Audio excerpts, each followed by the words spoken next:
fulani wewe ulikuwa miongoni mwa watu wasioweza. Kuweza nini? Kuifahamu kweli kunahitaji wale walioanza kuielewa hiyo kweli na wewe uifahamu.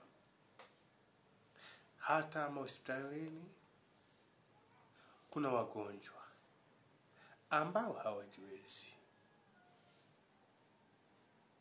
kwa sababu ya changamoto zao, na ndio maana wamekutana na madaktari ili kuwasaidia pale ambapo hawajiwezi.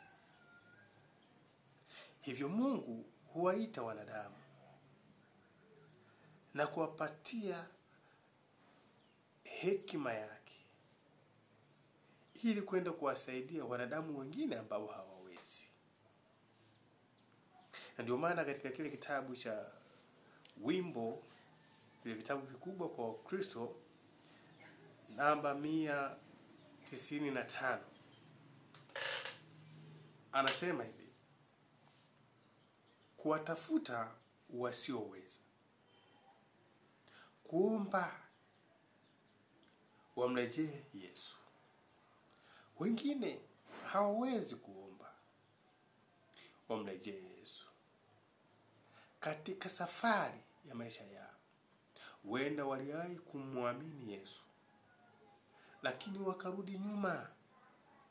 Na baada ya kurudi nyuma, wameona hawana uwezo tena wa kurejea madhabahuni pa Bwana. Na kwa namna hiyo, wanahitajika watu watakao wasaidia kuwarejesha madhabahuni kwa Bwana. Hivyo iko njia pekee ya kufanya hawa waweze kurejea kwa Mungu wao.